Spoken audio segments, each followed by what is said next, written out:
galera, bem-vindos a mais um Wavecast. Eu, Letícia. Sou Daniel. E a gente está com um convidado mais do que especial. E a gente está de cenário novo, né, Dani? Cenário novo do Wavecast. Sim, exatamente. E a gente está gravando durante a conferência, depois da Cruz, por isso que a gente está convidado. E ele vai se apresentar pra gente. Oi galera, tudo bem? Meu nome é André Gonçalves, eu sou marido da Gabi, sou pai da Luísa e do Oliver, eu sou filho de Deus e eu hoje sirvo como pastor na Zion Church, sou parte do Dunamis Movement e também hoje sou publicitário, atuo como marketing na Netflix. Legal. A Zion Church em São Paulo, né? A gente tem algumas Zion Churches no mundo, mas eu tô em São Paulo hoje. E você sempre foi de lá? Nasceu em São Paulo? Nasci em São Paulo, criado em São Paulo, conheci Jesus quando eu tinha 22 anos. Legal. E a minha primeira igreja foi a Zion, antes de Monte Sião. Maneiro, cara. Então a nossa conferência a gente tem um tema que é Depois da Cruz. Uhum. Entendendo isso, a gente percebe que um cristão, independente se ele seja jovem, se ele seja mais velho, ele deve assumir uma postura no mundo que a gente tem hoje, seja o mundo corporativo, onde qualquer lugar que essa pessoa esteja inserida, sabe? A gente queria tratar o primeiro ponto, assim, saber a sua opinião. Você falou que você trabalha no marketing da Netflix, né? Como você acha que um cristão deve andar aliando o espírito e o mercado de trabalho em que ele está inserido?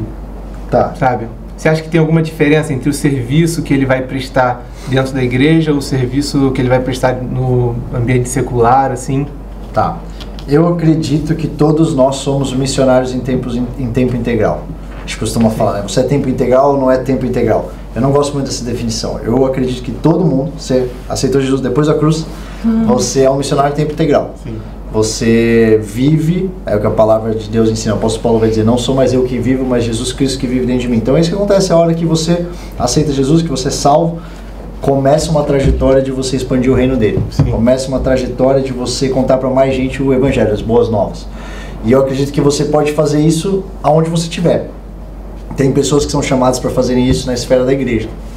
Tem pessoas que são chamadas para fazer isso na esfera das artes de entretenimento, fazer isso na esfera do governo, fazer isso na esfera do business, mas é o mesmo chamado. Na verdade, é o mesmo chamado corporativo, que é a gente expandir o reino de Deus, a gente fazer discípulos. Sim. E eu acredito que uma das coisas, você falou um pouco disso, é dividir ou parar essa divisão de tanto secular e sagrado aonde eu sirvo. Na verdade, eu sirvo aonde o Senhor me colocou para servir.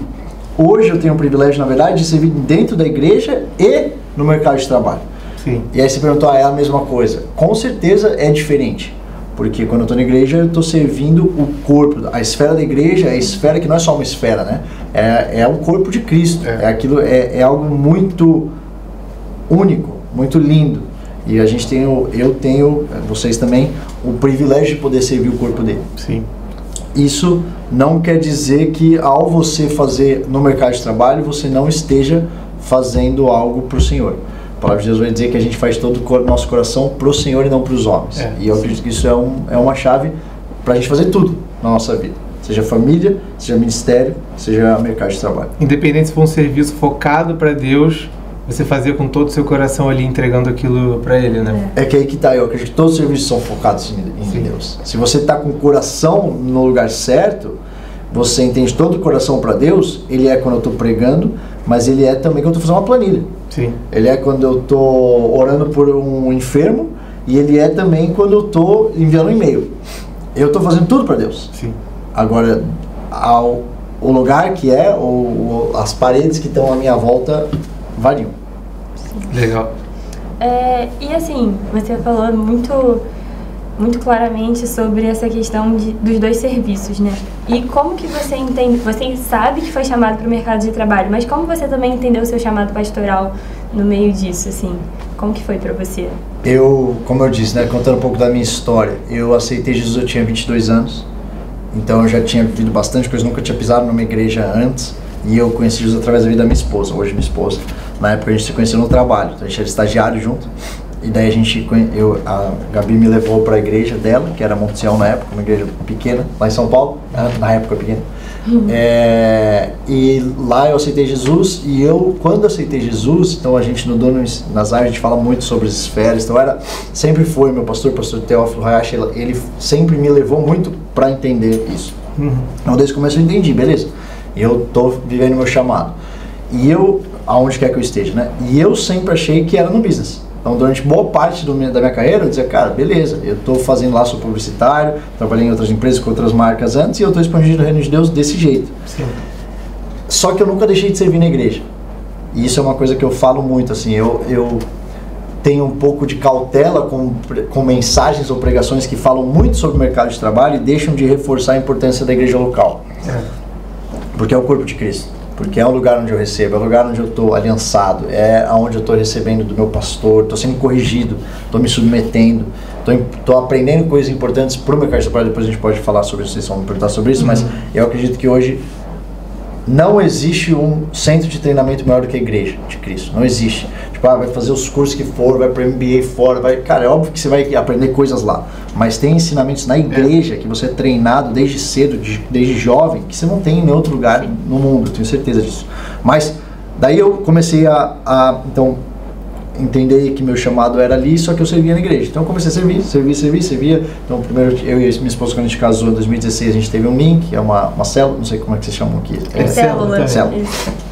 Então tinha uma célula na nossa casa, depois a gente foi para ser coordenador de células, depois a gente começou a servir no grupo de jovens da nossa igreja, até o dia que o líder de jovens, chama pastor Eri Nunes, um cara que eu amo muito, hoje ele é pastor da Zion Lisboa, está lá em Portugal. Ele veio falar comigo que ele tinha sentido de Deus que eu e a Gabi, a gente lideraria o Vox na saída dele. E foi algo que no começo foi muito choque pra gente, assim, a gente não... Imagina receber uma notícia dessa assim, né? E eu nunca tinha, a verdade, cara, que assim, eu já comecei a pregar um pouco na célula, e eu amava servir, eu amava estar lá. Sim. Só que eu não me via como pastor, essa é real, mas eu amava servir. E daí eu comecei a entender, ao dizer, daí foi todo um processo, long story short, a gente orou, jejuou, a gente teve confirmação de Deus, a gente começou a servir, começou a liderar, e daí depois de um tempo eu fui ordenado pastor lá na Zion. Mas o que eu percebi como ensinamento dessa fase é que a gente tenta colocar nosso Deus numa caixa que ele nunca vai caber. E a gente fica a nossa vida tentando entender nosso chamado, colocando ele nessa caixa. Então eu entendi, então eu tô aqui. Então eu entendi, eu tô aqui. E ao abraçar o chamado de Deus na minha vida de verdade, entender, não sou mais eu que vivo, entender? O apóstolo Paulo fala, eu tô como aquele gladiador a caminho da arena. Eu tô servindo, cara. E aí as coisas vão acontecendo enquanto eu sirvo, enquanto eu busco o reino de Deus com toda a minha força.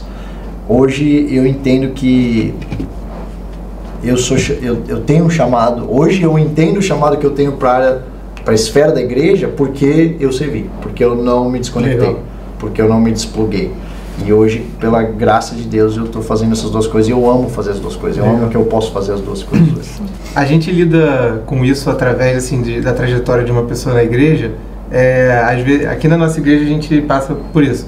O pessoal entra no grupo de adolescentes e se envolve muito, e aí os anos vão se passando, ensino médio, chega na hora da faculdade, a pessoa já se envolve menos. Final da faculdade, a pessoa entra no mercado de trabalho e chega aquela decisão, né? Será que eu fico servindo na igreja ou eu vou servir o meu trabalho? Como se tivesse que ser uma coisa só. Né? Achei isso legal, isso que você falou do equilíbrio que tem que ter. E por mais que a gente também não tenha como dedicar talvez tanto tempo como a gente dedicava, o serviço ele é o serviço em si só. Né? Eu acredito. Você enxerga dessa forma? Então, você falou sobre equilíbrio, né? Na verdade, eu acredito que a gente tem que abraçar o desequilíbrio. Porque, sim, eu ouço muitos jovens falando isso. E hoje, vai fazer, ano que vem, 12 anos que eu aceitei Jesus. Eu vejo muito claro, se eu aceitei Jesus, tinha 22, hoje eu tenho 33. Faço 34 fim desse ano. Eu vejo as pessoas que começaram caminhando comigo lá no grupo de jovens e foram para esse caminho. Tá na hora de focar em família, ou tá na hora de focar em filhos mais para frente quando eles vêm, ou vou focar na minha carreira. E cara, hoje eu vejo a graça que existe quando você abraça em obediência algo que o Senhor está pedindo para você fazer. Sim. E às vezes, por a gente tentar proteger demais o trabalho, ou a família, ou a gente não permite com que a graça dele superabunde na nossa fraqueza. Então, quando eu temi dizer sim para o Vox, para o Ministério de Jovens da minha igreja, eu estava fazendo porque eu estava protegendo algo que eu achava que era importante para Deus, e que era importante para Deus, que era o meu trabalho. Eu olhei para minha agenda e falava, cara, não vai caber aqui. Eu não sei como é que eu vou liderar jovens junto com tudo isso que eu estou fazendo, que já ocupa bastante tempo. E o que eu não entendia na época que hoje eu entendo? Ao dizer sim, porque não fazia sentido, ao dizer sim porque não cabia na minha agenda, ao dizer sim porque parecia loucura para as pessoas que achavam que iam focar em família, ou que ia me fazer desfocar da minha família, ou qualquer coisa desse tipo, eu vi a graça do Senhor superabundando em todas as outras áreas. Legal. Eu vi os melhores anos da minha carreira acontecerem. Faz sentido? Não faz sentido. Eu tenho menos tempo para dedicar ao meu trabalho do que eu teria, mas existe graça, porque existe graça em obediência. Existe graça quando eu escolho, quando o Senhor... É o princípio, de novo, servo bom e fiel. Se foi fiel no pouco, no muito eu vou te confiar. Agora cuida desses dois. Agora você consegue multiplicar esses 2 para 4? Ótimo, servo bom e fiel. Toma mais.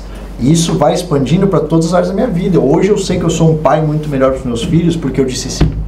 Porque ao dizer sim, isso me fez me preparar muito mais. Sim. Isso me fez, cara, ler mais a Bíblia, estudar mais. Isso me fez estar mais perto do meu pastor para ser mais corrigido por coisas que hoje meus filhos vão colher os frutos. Então é uma falsa... E eu falo isso com amor, assim, porque eu sei que tem muita gente que pensa isso que você está me falando. É falso. É uma... Parece bonito essa proteção, mas é que o que a gente não percebe é que a proteção nos impede de viver o sobrenatural do Senhor. Sim. E fazer com que aquilo que você está protegendo seja ainda melhor do que você consegue enxergar na sua vista, sabe, terreno. Então talvez buscar esse equilíbrio seja até perigoso ser equilibrado. Exato. Você tem que conseguir viver no desequilíbrio, cara. Sim. Não é equilíbrio, minha vida não é equilibrada. Seria muito lindo eu sentar aqui no podcast de você e falar, cara, tenho tudo figure out, né? Tenho tudo, já entendi tudo, já saquei tudo. Tipo, cara, é uma loucura, minha vida é uma loucura. Mas eu amo a loucura que é, porque na loucura, e assim, é importante dizer isso, estava até conversando com uma pessoa que veio comigo no carro. Essa mensagem tem que ser tomado cuidado, porque eu também não estou falando abandone sua família. E eu com certeza não estou falando seja um trabalhador medíocre no seu trabalho. Abraçar o desequilíbrio é abraçar ser excelente em todas as áreas. A excelência não está em questão. Então eu não posso dizer, eu sirvo na minha igreja, então, chefe, olha só, eu vou ser pior no meu trabalho, tá? Tipo, meu chefe não, tá bom, olha só. Não, eu vou ser o melhor no meu trabalho. E eu não posso dizer para meus filhos, filhos, papai não vai ser muito bom aqui em casa para vocês, porque eu sou um pastor. Tipo, cara, minha filha tem 2 anos e meio, ela não tá ligando. Se eu tô na igreja, ela quer que eu brinque com ela. Então, não é essa a mensagem. Eu não tô pregando mediocridade nas outras áreas porque eu abracei o chamado pastoral ou qualquer outra configuração disso. Mas, o que eu tô pregando é, você vai ter que lidar com o desequilíbrio para que no desequilíbrio você encontre excelência nas outras áreas. Verdade. E ao fazer isso, você não vai poder se comparar muito. Porque eu não posso me comparar com um pai que não é pastor. Eu não posso me comparar com um trabalhador no meu trabalho que não é pai. Verdade. A comparação não vai ser benéfica, mas ao mesmo tempo, eu vou ser excelente em todas as áreas. Eu tenho essa régua pra mim. Ninguém tá me cobrando isso fora eu mesmo. O dia que eu não estiver sendo excelente no meu trabalho, é o dia que eu tenho que rever. É o dia que eu tenho que, peraí, então acho. Por quê? Porque eu faço de todo o coração, meu Deus. Não para ganhar dinheiro, não para ser famoso, não para ter post maneiro no Instagram, eu faço de todo o coração, meu Deus. Isso a gente tem que ter constante, sabe? Nossa, tipo, muito forte isso que ele falou. Foi realmente atingida. E, não, real, eu tô aqui, meu Deus. Mas, cara, é muito essa visão também de se submeter àquilo que Deus tem colocado na sua mão, né? De realmente ser fiel àquilo que o Senhor colocou e depender dele. Tipo, abraçar em questão a dependência mesmo do Senhor, porque muitas coisas vão sair do seu controle. Tipo, você não vai conseguir estar 100% do tempo com a sua filha, mas mesmo assim você vai escolher depender de Deus e você vai ter essa certeza de que, cara, Ele vai cuidar dela, sabe? É isso. Eu concordo muito com isso, porque muito da nossa urgência vem pela tentativa de controle. E a verdade, cara, o que eu gosto, o que eu prego, o que eu acredito, a sensação de controle, ela é ilusória. Mesmo quando a gente acha que a gente tem controle, na verdade a gente não tem. Sim. Verdade. Tipo, a gente não sabe o que vai acontecer quando sair dessa sala. A gente gosta de tentar controlar tudo, a gente gosta de tentar ter tudo sobre... E eu falei, você falou que estava assistindo um podcast, que eu falei isso recentemente, que é... Quando eu olho para os últimos 10 anos da minha vida, eu penso, 10 anos atrás, então eu tinha 23 anos, tinha acabado de aceitar Jesus. Imagina o quanto eu teria planejado o que eu estou vivendo hoje. Quanto eu sonhei com as coisas que eu estou vivendo hoje. Nada. Porque eu não tinha capacidade para sonhar o sonho que o Senhor tem para mim. Tinha para mim. Então, quando eu penso tudo isso, eu penso, como é que eu planejo os próximos 10? Eu planejo os próximos 10, sim, sabendo que o Senhor é bom. Sim, sabendo que aquele que começou a boa obra é fiel para terminar ela na minha vida. Tudo isso, o meu testemunho é importante para me lembrar dessas coisas. Mas o meu testemunho também me lembra que eu preciso deixar um gap desse tamanho, porque eu não sei sonhar hoje. Eu não sei o que o Senhor tem para mim. Eu sei um pouco da visão, eu entendo um pouco. Então eu tô sendo direcionado por Ele, mas ao mesmo tempo eu tô deixando um gap desse tamanho que é, vem e faz, Senhor.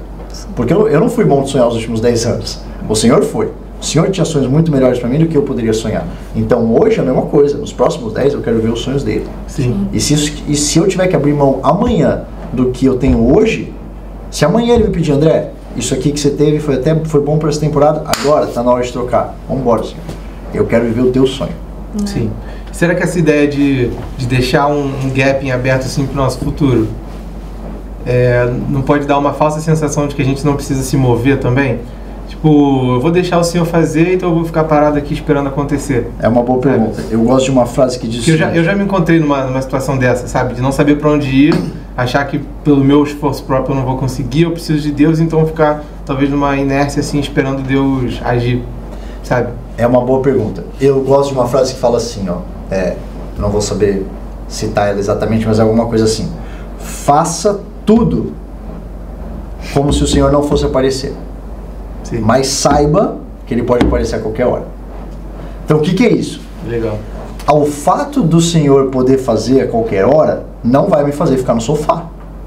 Não, tipo aqui, beleza, vou ficar com meu pé pra cima aqui no sofá, o Senhor vai aparecer, alguém vai aparecer na porta. Não funciona assim. Eu ouvi uma frase do dia do Bill Johnson que ele fala o seguinte: o Senhor é sempre bondoso. Na verdade não é bondoso. O Senhor é sempre fiel para cumprir as promessas dele. Mas ele não pode se responsabilizar por você cumprir o seu potencial. Então o que é isso? O Senhor vai cumprir a promessa dele? Ele é fiel, ele vai cumprir.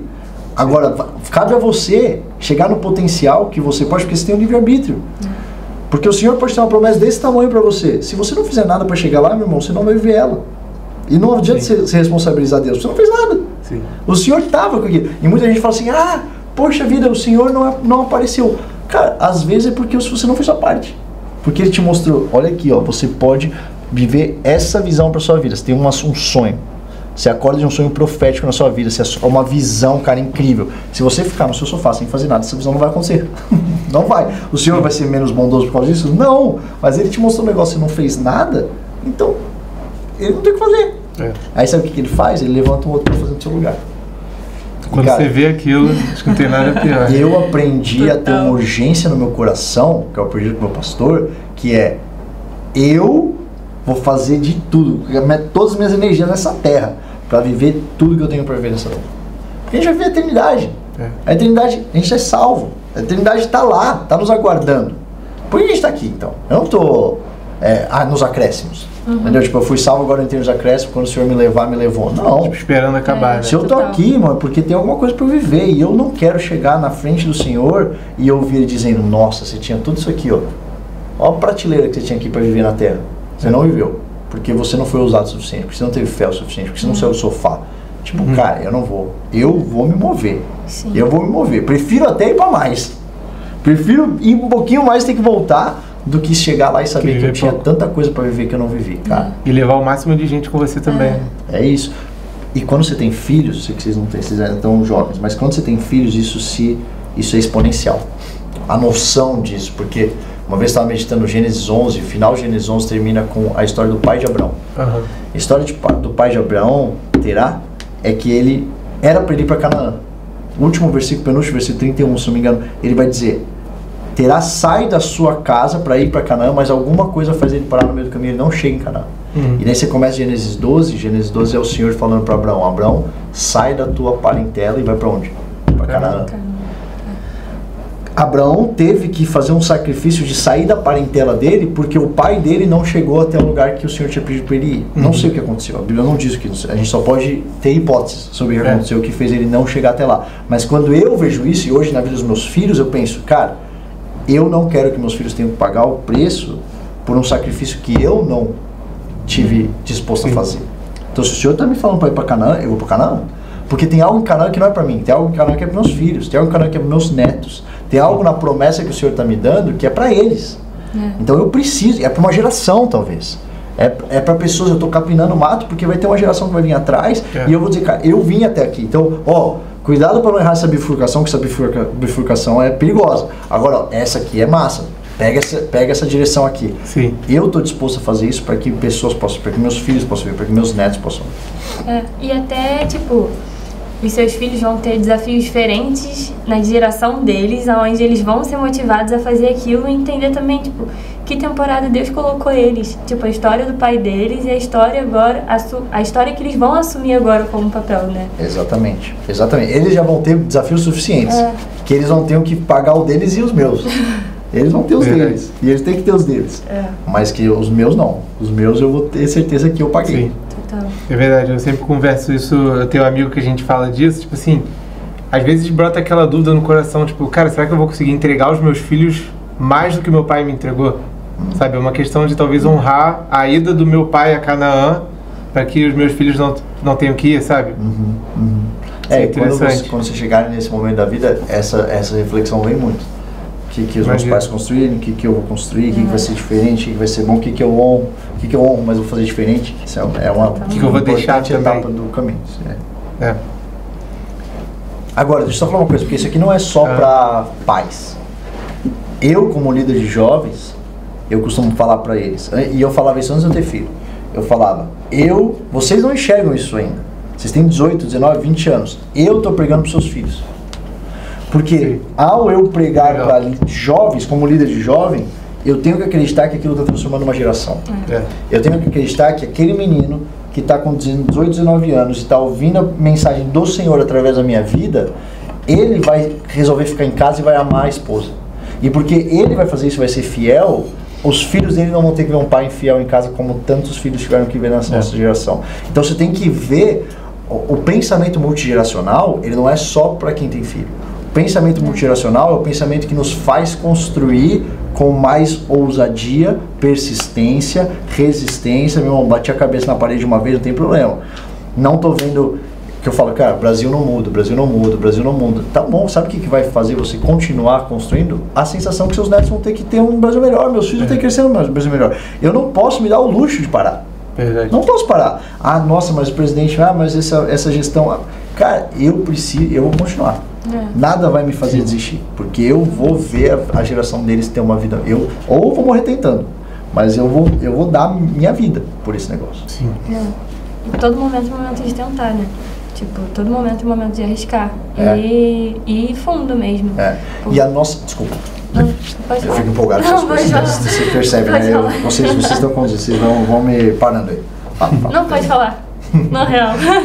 O que eu ia falar é que a gente tem que tomar cuidado como geração num discurso derrotista, assim, sabe? Porque às vezes a gente ouve, até de gerações passadas, que não são más, não tem uma má intenção, mas eles passam para a geração futura uma certa, eu tentei e não deu certo.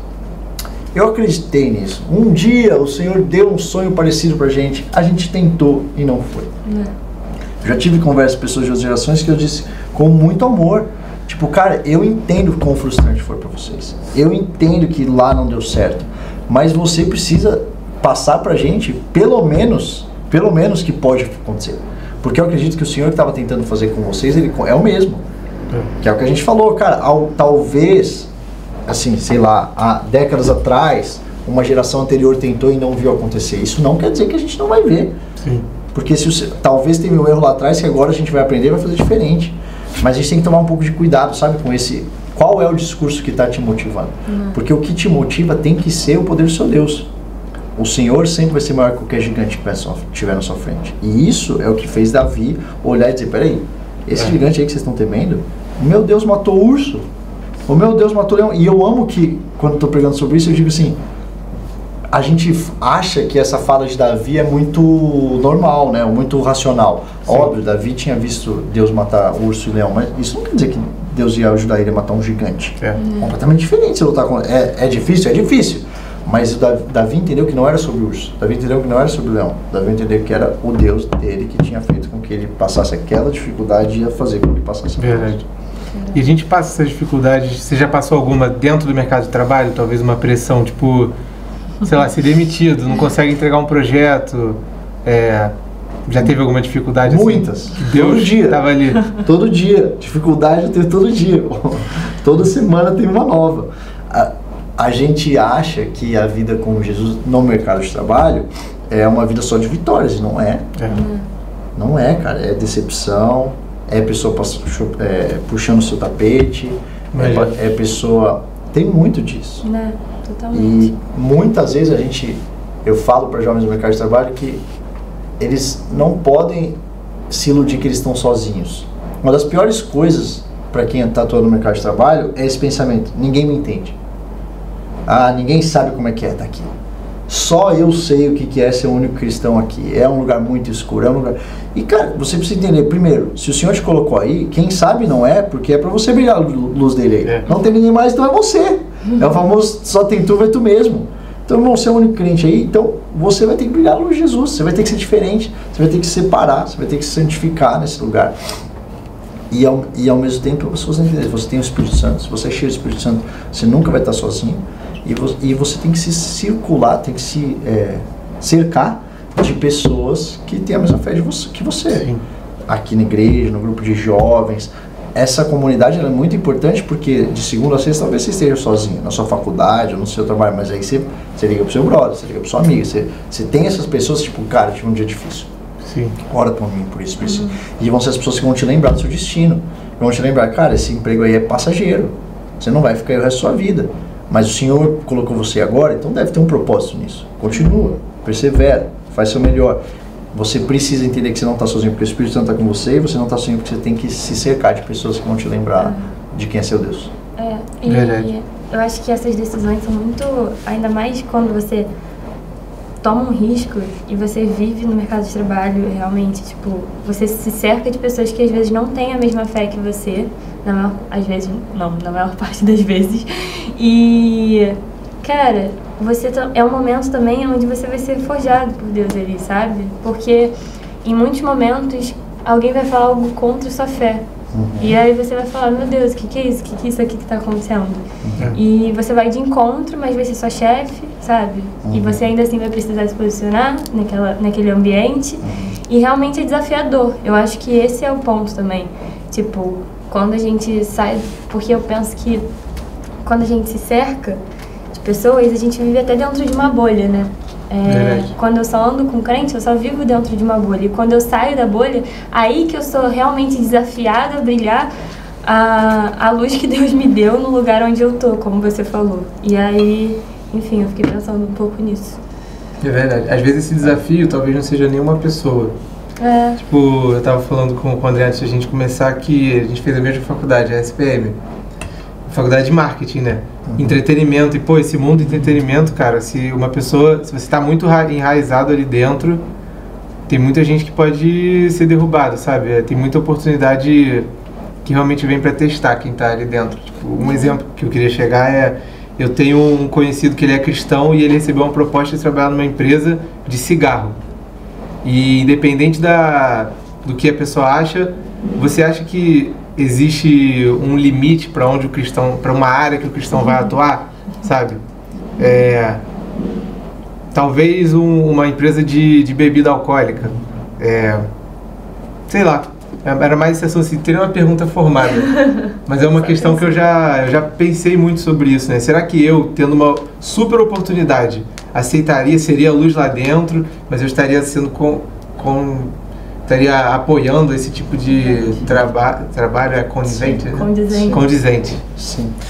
É uma excelente pergunta essa. eu não sei se você sabe, mas antes de trabalhar na Netflix, eu trabalhava na Ambev.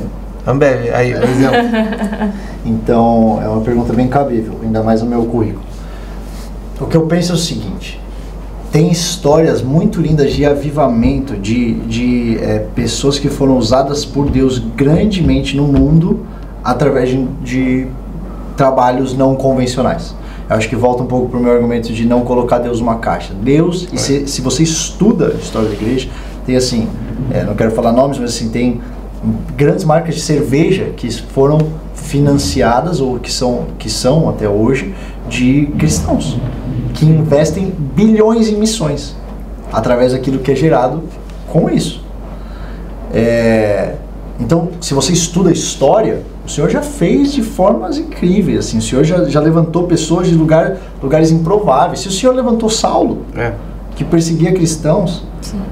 Agora, então, eu acredito que Deus pode fazer qualquer coisa, eu acredito que a gente não pode deixar Deus dentro de uma caixa. Agora, você precisa ser muito sensível ao Espírito Santo, e você precisa ser muito sensível à fase que você está vivendo da sua vida. Porque não adianta, então o Senhor levantou esse homem que trabalhava numa cervejaria e então eu vou entrar aqui de cabeça e vou ver. Cara, você tem que saber onde você está entrando. Você tem que saber que vai ser muito difícil. Você tem que saber que você vai ter que se santificar. Você vai ter um processo muito maior de separar do pecado, de sair de tentação, de entender até onde você vai. Isso é uma das coisas que eu falo no mercado de trabalho. Quando eu estou apresentando, eu tenho um slide que eu digo, surge as mãos, mas nem tanto. Que você vai ter que botar sua mão na massa no mercado de trabalho. Você vai ter que, cara, ir pro chão lá e trabalhar e fazer as coisas e estar disposto a viver. Agora, você vai ter que ter os seus guarda-meios. Você vai ter que ser o seu lugar baseado na palavra, baseado na Bíblia, que aqui eu não faço. Então assim, eu tô aqui, eu não vou falar do mesmo jeito que eu tô no mercado de trabalho, eu não vou falar do mesmo jeito que eu tô falando no púlpito. Eu entendo que eu tenho que é o que eu digo quando o apóstolo Paulo diz, para sem leis me fiz sem leis, para judeus me fiz judeus, lembra-se, para gregos me fiz gregos. O que ele está falando aqui? Existe uma malemolência, existe quando você está evangelizando pessoas, em que você está indo para a rua, você está cuidando do jeito que você fala, você não fala do mesmo jeito que você está falando dentro da sua célula. Agora, esse é o mesmo apóstolo, isso aqui é muito bonito, mas a gente não pode interpretar ele em isolamento, porque isso pode levar a gente muito para lugares muito perigosos de concessões que a gente faz. Se você não estiver muito bem enraizado, muitas vezes então, se torna... Sim. Exato, porque esse é o mesmo apóstolo Paulo que diz o quê? Imitem a mim enquanto eu imito a Cristo. Então, o que Cristo faria? É o famoso What would Jesus do? O que Cristo faria aqui? Então, eu não posso dizer, no meu trabalho todo mundo fala palavrão, então eu vou falar palavrão. Não é isso que o apóstolo Paulo estava dizendo. Porque o apóstolo Paulo seguia a lei. Então, não, eu não falo palavrão. Eu não posso falar palavrão sob o pretexto de evangelizar. Não. Eu tô lá. Então todo mundo fala besteira, vai falar. Então toda roda de homem no meu trabalho fala sobre mulher, então eu vou falar sobre mulher. Não falo, eu não falo sobre mulher. Todo mundo vai pro happy hour e fica bêbado, então eu vou. Não, eu não vou pro happy hour e fico bêbado. Então é esse lugar de você se misturar, mas se separar. É igual água e azeite, água e óleo. Eles podem estar no mesmo copo, mas eles vão ser heterogêneos sempre. Ao pegar minha cruz, ao ser cristão, sim, eu morri para mim. Então, desconfie de crentes que estão tão misturados no contexto no mercado de trabalho que você já não consegue separar mais quem é quem. Então, sim, eu vou te dizer, então sim, a gente não deveria botar Deus numa caixa. Agora, eu tive um momento em que eu falei, eu não quero mais trabalhar com isso. Isso quer dizer que ninguém pode? Não. Isso quer dizer que naquela fase da minha vida, porque o Senhor também queria outra coisa para mim, mas antes do Senhor me tirar de lá, eu tive sérias questões. Sérias questões de levar para Deus e Deus, eu não quero mais. Eu não entendo, Senhor. Por que eu estou aqui? Eu me incomodava muito com aquilo. E eu tive que ser muito diligente em me separar. Cara, isso aqui. Porque se você não tomar esse cuidado, hoje eu, André, não trabalharia com cigarro. Não trabalharia. Isso quer dizer que um cristão que está me ouvindo, que está lá, não deve estar. Não. Se o Senhor te colocou nesse lugar, cara. Glória a Deus por isso, que brilhe a luz, flute pelo que é certo. Eu, André, não aceitaria. Eu, André, hoje no momento da minha vida, a não ser que o Senhor me pedisse muito claramente para que fizesse isso, não voltaria a trabalhar com bebida alcoólica. Eu, hoje, no estágio da minha vida, eu não faria, se o Senhor não fizesse muito claro para mim. Sim. Mas a gente tem que ser... É mais fácil ir pro preto no branco? Pode? Então, André, pode isso? Não pode isso? Tem uma resposta certa, assim, né? É sempre mais fácil aí do que você depender da intimidade com o Espírito Santo. Porque a intimidade com o Espírito Santo você vai ter que construir, você vai ter que fechar a porta do seu quarto, você vai ter que orar, você vai ter que falar, Senhor, essa porta está aberta na minha vida. E não vai ser o pastor que vai decidir para mim, vai ser o Senhor tem um propósito na minha vida. O que é igual quando as pessoas falam para mim, André, você trabalha na indústria do entretenimento, pode assistir todas as séries ou não pode assistir todas as séries? Eu não vou te dar essa resposta, cara. Hoje, eu tenho séries que eu assisto e eu tenho séries que eu não assisto. Eu, André, porque eu tenho o Espírito Santo dentro de mim e eu consigo reconhecer, cara, isso aqui não me faz bem. Eu termino de assistir uma série, aquele negócio fica na minha cabeça, aquele negócio, e eu tenho que orar, eu tenho que entrar no meu quarto e falar assim, eu não quero isso. E eu paro de assistir aquele negócio. Então, mas eu não posso colocar isso como fórmula para sua vida. Você vai ter que ter pode ouvir música ou não pode ouvir música? Irmão, é o Espírito Santo. Eu também falo isso. Tem músicas que eu escuto que me levam para um lugar muito ruim. Eu tive 22 anos da minha vida sem Jesus. Tem um tipo de música que eu escuto. Então, 99% do meu tempo, eu estou escutando música cristã. Eu, André, isso quer dizer que é pecado? Isso quer dizer... Não, cara. Isso não quer dizer. Isso quer dizer que existe um lugar em mim que eu entendo o Espírito Santo, que eu escuto as músicas que eu escuto. Mas é de novo, a intimidade com o Espírito Santo. É isso que vai te levar. Eu acho que você chegar num ponto onde você consegue reconhecer isso dentro de você é uma maturidade grande dentro do Espírito Santo, sabe? Eu me lembro de épocas da minha vida em que eu, talvez recém-convertido assim, me escondia atrás daquela ideia de que tudo me é lícito, porém nem tudo me convém. Mas, eu não estou fazendo nada, sabe? Não está me fazendo mal e tal. Quando você começa a perceber que o Espírito Santo está te incomodando, e toma a atitude de tirar isso da sua vida, por mais que seja uma coisa normal, entre aspas, é um sinal de maturidade, talvez, esse aqui que nem todo mundo tem. Esse aqui é um bom ponto, cara, porque bebês... Minha filha não consegue tomar decisão por ela mesma. Ela tem 2 anos e meio. Eu tenho que falar pra ela, você não vai fazer isso. Você não vai colocar o dedo da tomada. Bebês, crianças, adolescentes e às vezes bebê na fé. Então, eu não quero que pessoas ouçam esse podcast ou o que eu acabei de falar e digam, então tá bom, então meu pastor não manda em mim, eu faço o que eu quiser. Não, irmão, você tem que ser consciente. O que eu estou falando é para jovens, estou falando para pessoas que estão saindo do mercado de trabalho, que têm anos com Jesus, que têm intimidade com o Espírito Santo. Se você não tem, você precisa se submeter a pessoas que têm. Se você não tem, você precisa ouvir seu pastor. Então, para adolescentes, eu não falaria isso que eu estou falando para vocês aqui. Para adolescentes, eu ia falar, não, você não vai assistir isso. Que nem eu falo, minha filha. Você acha que eu vou falar, minha filha, olha, você pode escolher se você assiste Cocomelo ou se você assiste uma série 18+. Não, ela não tem essa escolha na mão dela, porque ela não sabe tomar essa decisão ainda. Então eu, como pai, estou dizendo, não vai. Verdade. Eu, como pai, estou dizendo, você não vai assistir isso. Um dia você vai ter idade para você escolher. Bebês na fé é a mesma coisa. Como você falou, acabei de citar Jesus. Eu nem sei o que é a lei. Eu nem sei o que a Bíblia fala. Eu nem sei se está certo ou errado. Então o que eu tenho que fazer? Me submeter. Tenho que dizer, ouço ou não ouço? Cara, meu conselho para você seria não ouvir. Não ouve esse tipo de música, se separa. E essa ideia que você falou mais cedo sobre... que Paulo falava, fiz-me de louco para alcançar os loucos. Se for um bebê na fé, ao se fazer de louco, se ele não estiver enraizado ali na rocha, ele pode acabar se tornando aquilo que ele fingiu ser. Exatamente.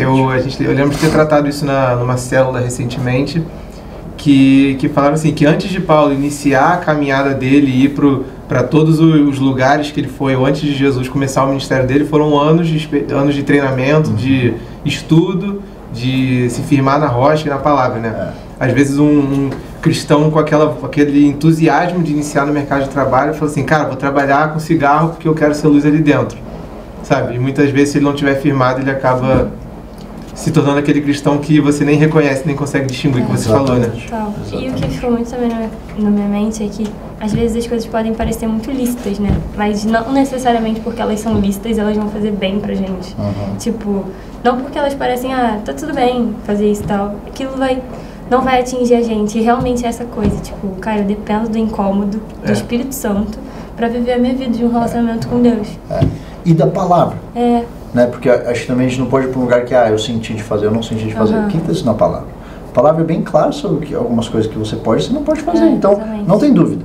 Abra a palavra. Isso aqui é sim, isso aqui é não. Não faça. Eu gosto, a Bíblia é nosso manual de funcionamento. Exatamente. Como criações criadas à imagem e semelhança do Deus vivo. Então ele está falando, não faça isso, não faz isso, cara. Eu estou falando pro meu filho, não bote no tomada, não bote. Ah, mas poderia botar, tá, mas tá falando a Bíblia, não faz. Não faz. Ah, mas eu não tenho livre-arbítrio. Claro que você tem. Seu pai não vai te tirar o dedo na tomada à força. Mas ele está falando, é melhor que você não faça. Sim. Existe consequência se você fizer. Então tem coisas que a Bíblia é muito clara, não faça. E tem coisas que a Bíblia vai dizer sobre você se afastar da aparência do mal. Total. Então se você tem o rol de coisas que você não deveria fazer, porque é muito claro na Bíblia que você não deveria fazer. E aí tem o rol expandido que é a aparência do mal. E aí que entra o discernimento do Espírito A Santo. aparência do mal, irmão. E a palavra vai dizer, se o seu irmão não come carne, então você deixa de comer carne para não escandalizar ele. Se para ele isso aqui é um problema, então você não faz. Então isso já tira da lista um monte de outra coisa, que assim, meu irmão, se isso tem um risco de fazer outras pessoas pecarem, então eu não faço. Se uma pessoa pode entrar na rua ou entrar num restaurante, me ver fazendo uma coisa e sair de lá e fazendo uma coisa errada, então eu não faço. Então eu estou me separando para mim, pro meu relacionamento com Deus, e eu quero me afastar de toda a aparência do mal. Verdade, cara. Isso da aparência do mal é realmente uma das coisas mais, talvez, subjetivas, só que óbvias. Ao mesmo tempo que é muito abstrato, cara, quando o Espírito Santo bate, você tem o discernimento ali, você não faz, é óbvio, quase como uma lei. Exato. Eu vou falar uma coisa que é bem prático, tá? Coisas que eu já fiz no trabalho. Uma mesa em que tá todo mundo só homem falando de mulher. Eu me levanto da mesa. Sim. Eu me levanto da mesa. Nossa, André, mas você não está tentando evangelizar eles? Tô, mas a minha esposa é mais preciosa do que eu evangelizar eles. Sim. O meu relacionamento com Deus ouvindo aquelas besteiras é mais precioso do que eu evangelizar. Eu falo uma coisa, e eu sei que é um pouco forte, mas é o que eu vejo no mundo, infelizmente. Hoje, pessoas estão tão desesperadas em ganhar almas que estão perdendo a delas. Meu irmão, eu quero ganhar almas para Jesus. Eu quero, com certeza, ganhar almas para Jesus. Mas eu não vou trocar a minha pela deles. Sim. Eu não vou trocar o meu casamento por ganhar almas. Então eu tô nessa mesa, então é climão. Eu sempre falo, é climão, irmão. Levando da mesa é climão. Todo mundo fica olhando, tipo assim. Ah, é o crente. Ah, é o cara que não bebe. Ah, é o cara que não sei o que lá. Sou eu. Se você quer me julgar, você me julga, cara. Mas depois, o que eu percebo? A princípio eles julgam. A princípio eles vão dizer, pô, o chatão da turma. Mas lá dentro, tem alguma coisa no cara que é casado que tá falando de mulher, que ele tá pensando, eu deveria estar fazendo isso. Ele pode não expressar, ele vai zoar, ele vai, entendeu, transformar você numa piada, mas lá dentro tem uma parada nele que vai dizer, pô, esse cara tá certo. Eu não devia estar aqui falando disso. Verdade. E o crente hoje em dia, talvez mais jovem, na verdade eu diria todos, tem essa necessidade de ter talvez uma aparência pro mundo, de tipo assim, eu não sou esse crente chato que vocês veem na televisão, eu não sou esse crente que a política talvez represente, né? E muitas vezes nessa tentativa de não se parecer como as coisas que talvez tragam vergonha, esse crente acaba perdendo a alma, como você falou. Uma busca de aprovação mesmo, né? Aprovação perante as pessoas, tipo, não quero parecer careta, e aí eu tô aqui. Mas Paulo, eu acho que é Paulo que fala, não se amoldem ao padrão desse mundo. Sim. Tipo, Romanos 12:2. Transforme a sua mente. E, exatamente. E Paulo fala que ele só queria a aprovação de Cristo. E não de homens, né? Você é o temor dos homens, cara. Eu coloco o temor dos homens no top 3 da lista de males da nossa geração. Você vai me perguntar quais são as 3 principais coisas que estão distraindo uma geração. O temor dos homens talvez esteja no topo dessa lista. Verdade. Porque é sutil, como você falou, parece uma tática de evangelismo. O temor dos homens e a pessoa que se diz evangelista, a pessoa que está sob o efeito do temor dos homens e a pessoa que se diz evangelista, ela tem que cuidar muito para não se transformar na mesma pessoa. Sim. Porque eu quero que pessoas conheçam Jesus. Eu considero que todos nós deveríamos estar espalhando esse evangelho, como eu falei, essas boas novas. Mas eu temo a um Deus. Eu temo a Ele, apenas. Sim. Por que eu vou temer uma pessoa que não morreu por mim? Sendo que tem uma que morreu por mim. Por que eu vou temer uma pessoa que está nessa terra, que pode cortar meu salário no máximo, me demitir no máximo, ao invés do meu Deus que um dia eu vou prestar conta. Verdade. Um dia eu vou chegar e prestar conta para ele. Então não fecha a conta. E eu digo, a cura para o temor dos homens é temor de Deus. Única cura. A única cura. Você vai temer alguém. Você vai ter que escolher se vai ser o seu chefe, seu amigo, seu cara da faculdade, ou sei lá quem, ou se vai ser o Deus que te criou, que você vai prestar conta um dia. Você vai ter que escolher isso. Porque eu prefiro decepcionar todo mundo à minha volta e estar agradando Deus, eu prefiro chegar aqui e decepcionar vocês. Tipo, pô, cara, a gente queria que esse cara tivesse falado sei lá o que, ele não falou sei o que. Ainda assim, se eu estiver agradando ele, cumprindo a lei dele, obedecendo a ele... É o que basta. É isso aí. Verdade. Está chegando ao fim. Né? Mas, cara, foi muito bom, muito esclarecedor esse papo que a gente teve aqui. Tenho muita certeza que vai, talvez, tirar muita dúvida pro pessoal que está assistindo, né? Nossa, sim, totalmente. Que bom, glória a Deus. Como a Leti falou, a gente está gravando isso aqui no primeiro dia da nossa conferência e o André é o nosso primeiro convidado que vai pregar. Cara, obrigado por você ter vindo. Você tem uma mensagem para deixar pro pessoal? Onde é que o pessoal consegue te encontrar nas redes sociais também? Boa. E fala sobre o seu podcast também. Exato. Boa. Pode me adicionar lá no Instagram, André Gonçalves, no Instagram, só que com 6 ao invés de um G. E hoje sou host do podcast chama Grow Talk, que é um podcast sobre crescimento. Falo bastante sobre isso que eu falei aqui. Legal. Depois vocês escutam lá também. E eu queria terminar com uma oração. Se claro. for tudo bem para vocês. Senhor, eu quero te agradecer por esse tempo juntos, quero te agradecer pela vida do Daniel, pela vida da Letícia, pela vida dos líderes dessa igreja, Senhor. Obrigado por tudo que a gente está prestes a viver nessa conferência e obrigado por cada uma das pessoas que recebeu essa mensagem. Eu oro em nome de Jesus para que essas sementes possam encontrar solos férteis. Eu oro em nome de Jesus para que pessoas sejam despertas, Senhor. Desperta os teus filhos, Senhor, para que eles possam exercer o chamado deles no mercado de trabalho, Senhor. Desperta os teus filhos para que eles exerçam o chamado aonde quer que for. Amém. Eu oro para que o Senhor possa despertar a igreja, Senhor, a tua igreja, para que ela venha a ser cheia do teu Espírito Santo, para que ela venha a ser cheia da tua palavra, Senhor, não desviar nem para a esquerda nem para a direita, e possa ser cada vez mais transformada para ser mais parecida com o Senhor. Sim, Jesus. Eu oro isso hoje em nome de Jesus. Amém. Amém. Amém. Obrigada. É um prazer estar com vocês. Obrigado. Valeu, pessoal. Até o próximo Wavecast. Valeu.